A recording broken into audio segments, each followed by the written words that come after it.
Assalamualaikum warahmatullahi wabarakatuh. Perkenalkan, nama saya Muhammad Fazafi Ihsan, asal Malang, Prodi Hukum Keluarga Islam, Fakultas Syariah.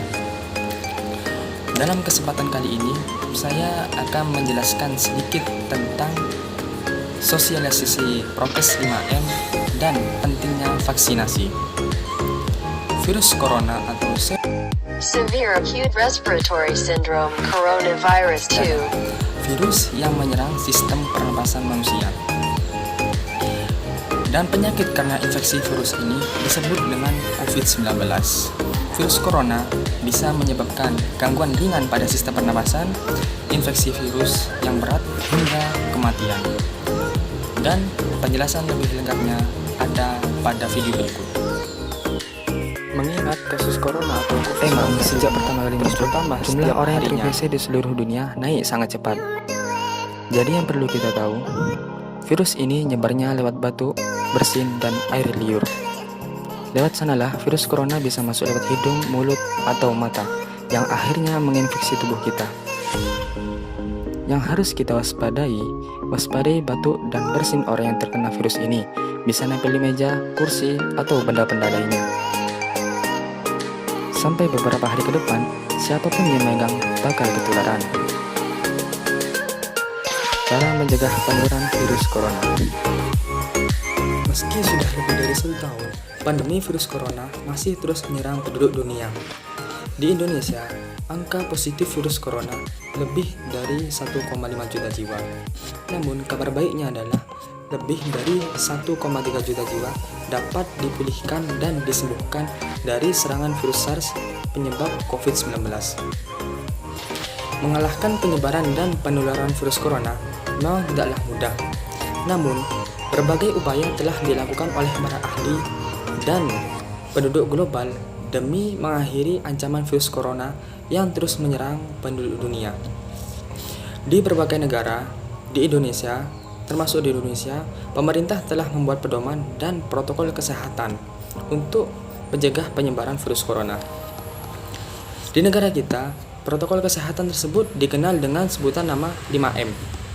Sudah tahu apa saja protokol kesehatan 5M untuk membantu pencegahan virus corona tersebut? Berikut merupakan penjelasan dari 5M. Apabila kita terpaksa keluar rumah, wajib pakai masker sesuai imbauan pemerintah. Jaga jarak sama orang yang batuk atau bersin setidaknya 1 meter dari orang lain. Buat yang masih sehat, jangan pegang muka. Tangan bisa memindahkan virus ke mata, hidung, atau mulut. Cuci tangan, sering cuci tangan dengan air sabun seenggaknya selama 20 detik. Pastikan seluruh bagian tangan tercuci hingga bersih. Setelah itu, keringkan tangan menggunakan tisu atau handuk bersih. Kalau kita sedang di luar dan nggak ada sabun, bisa pakai hand sanitizer. Sebisa mungkin untuk tetap di rumah sesuai imbauan pemerintah untuk memutuskan rantai penularan virus corona. Tapi gak sedikit juga orang yang merasa jenuh lantaran harus diam di rumah. Padahal kita bisa lakuin hal-hal yang bermanfaat di rumah. Contohnya, bisa punya banyak waktu untuk hobi yang selama ini tertunda akibat kesibukan. Punya waktu yang lebih dengan orang yang terdekat. Dari rumah pun kita bisa berolahraga untuk meningkatkan imun tubuh kita supaya tidak rentan terkena virus. Meskipun sederhana, semua langkah ini sudah cukup untuk melindungi diri kita dari virus ini. Dan pembahasan kedua mengenai vaksinasi. Jadi, vaksinasi bertujuan untuk memberikan kekebalan spesifik terhadap suatu penyakit tertentu sehingga jika suatu saat terpapar penyakit tersebut, maka hanya akan mengalami gejala yang ringan. Sebaliknya, apabila tidak melakukan vaksinasi, maka tidak akan memiliki kekebalan tubuh yang spesifik terhadap penyakit yang seharusnya dapat dicegah dengan pemberian vaksin tersebut. Apabila cakupan vaksinasi tinggi dan merata, maka akan terbentuk suatu kekebalan tubuh herd immunity. Selain itu, vaksinasi COVID-19 juga dapat menjaga produktivitas dan mengurangi dampak sosial serta ekonomi. Vaksinasi COVID-19 dilakukan setelah kepastian keamanan dan keampuhannya ada. Kelompok prioritas penerima vaksin COVID-19 saat ini adalah tenaga kesehatan yang memiliki risiko tinggi terpapar COVID-19, lansia lebih dari 50 tahun, dan orang dalam pekerjaan yang memiliki risiko tinggi tertular. Dan pembahasan kedua mengenai vaksin.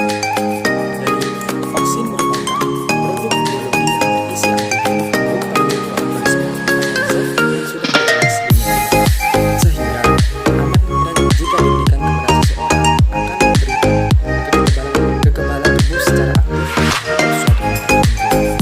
Pemerintah terus mengupayakan pemasangan suntik vaksin COVID-19 untuk seluruh masyarakat di Indonesia. Mulai dari tahun 2021 hingga saat ini vaksin untuk COVID-19 telah didistribusikan ke seluruh masyarakat Indonesia.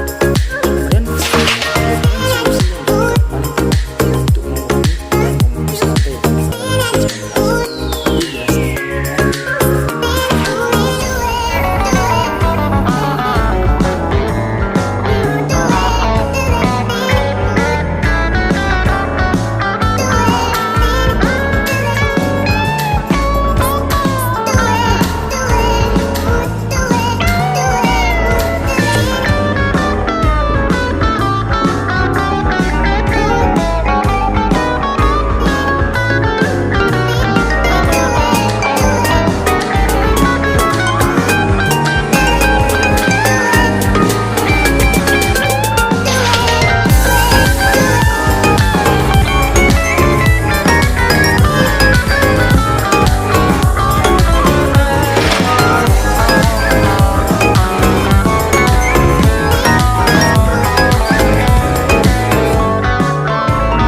mengurangi dan memutus rantai penyebaran COVID-19.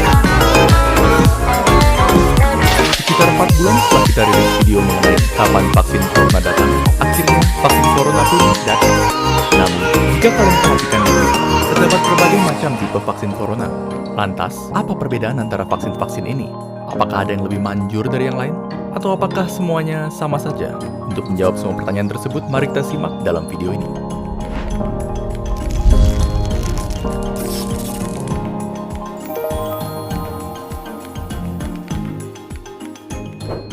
Untuk video ini, kami akan membahas 5 vaksin corona yang berbeda, yaitu vaksin dari Pfizer-BioNTech, Moderna, AstraZeneca Oxford, Sputnik V, dan tentunya yang pertama masuk ke Indonesia, Sinovac.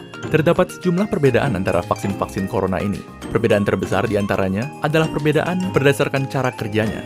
Maka, untuk video ini, perbedaan itulah yang akan kita bahas. Namun, sebelum membahas perbedaan cara kerja vaksin, ada baiknya kita memahami terlebih dahulu bagaimana sebenarnya tubuh manusia melawan virus dan menciptakan kekebalan. Ketika virus atau apapun yang bersifat asing memasuki tubuh manusia, sistem imun kita akan menyerangnya. Namun, proses sistem imun menghabisi virus memerlukan waktu yang lama, karena untuk mengalahkan infeksi, sistem imun kita harus mencari tahu cara untuk melawannya terlebih dahulu. Sementara proses ini berlanjut, virus akan terus menyebar dan berlipat ganda, dan tubuh yang terinfeksi akan jatuh sakit. Akhirnya, setelah sistem imun tubuh berhasil menghabisi virus, dia akan terus mengingat cara untuk melawannya. Sehingga, jika virus yang sama datang lagi, tubuh kita sudah siap menghadapinya. Jadi pada dasarnya, bisa dikatakan bahwa cara kerja semua vaksin itu relatif sama, yaitu untuk memberi sistem imun kita strategi perlawanan virus tanpa harus melawan virusnya secara langsung. Meskipun demikian, cara menyampaikan strategi perlawanan tersebut berbeda-beda untuk tiap vaksin. Kita mulai dengan Sinovac, vaksin COVID-19 buatan Cina yang menggunakan metode inactivated virus, atau virus yang dinonaktifkan. Metode ini menggunakan virus COVID-19 yang sudah dibunuh, yang kemudian dimasukkan ke dalam tubuh manusia. Walaupun nonaktif dan tidak dapat menyebar, sistem imun tetap akan menanggapinya dan mempelajari cara melawannya. Namun, respon dari sistem imun mungkin saja tidak seampuh jika melawan virus yang masih hidup. Oleh karena itu, tipe vaksin seperti ini memerlukan beberapa dosis supaya efektif. Selanjutnya, terdapat vaksin dari AstraZeneca dan Sputnik V yang menggunakan metode viral vector. Berbeda dengan metode virus non-aktif, metode ini menggunakan virus yang masih hidup namun relatif lebih lemah, seperti adenovirus yang menyebabkan pilek. Virus lemah tersebut kemudian digunakan sebagai tumpangan bagi materi genetik COVID-19 yang akan digunakan oleh sistem imun untuk menciptakan kekebalan tanpa harus mengekspos tubuh terhadap bahaya dari virus corona yang asli. Dan selanjutnya, metode yang paling banyak dibicarakan dan yang termutakhir di antara vaksin-vaksin yang ada, yaitu vaksin mRNA yang digunakan oleh Pfizer dan Moderna. Cara kerja vaksin ini lumayan keren, jadi dengarkan baik-baik. Di dalam COVID-19, terdapat suatu protein yang sangat penting. Protein ini digunakan oleh COVID untuk memasuki sel tubuh manusia dan membuatnya lebih mudah menular. Anggap saja ini sebagai senjata yang membuat COVID terlalu overpowered. Nah, logikanya adalah, jika kita dapat membuat tubuh kebal terhadap protein ini, maka tubuh akan kebal terhadap COVID-19 secara keseluruhan. Yang dilakukan oleh peneliti vaksin adalah mengambil bagian dari DNA COVID yang mengandung blueprint untuk protein ini, dan kemudian merubah blueprint tersebut menjadi instruksi bagi sel tubuh untuk membuat proteinnya. Instruksi ini dikenal sebagai mRNA, dan mRNA inilah vaksinnya. Lalu, mengapa kita ingin sel tubuh membuat protein ini? Bukannya itu berbahaya? Tidak sama sekali. mRNA ini aman karena hanya mengandung instruksi untuk membuat protein itu saja dan tidak mengandung virus corona sepenuhnya. Jadi bisa dianggap seperti senjata tanpa tuan. Setelah mRNA masuk ke dalam tubuh, sel tubuh akan memulai membuat protein ini yang kemudian akan ditanggapi oleh sistem imun. Setelah sistem imun berhasil menghancurkan protein ini, dia akan tetap ingat cara melawannya, sehingga membuat dirimu kebal terhadap COVID-19.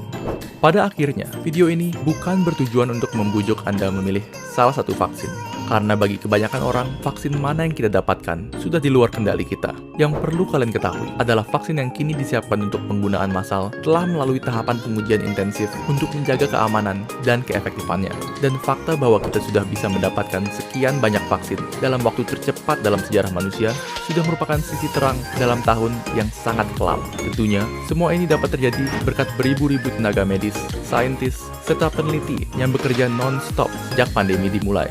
Dan kini, sisanya di tangan kalian. Dan mungkin itu saja yang bisa saya sampaikan pada kesempatan kali ini. Kurang lebihnya mohon maaf. Dan untuk yang belum subscribe, silahkan subscribe, like, share, dan komen. Wassalamualaikum warahmatullahi wabarakatuh.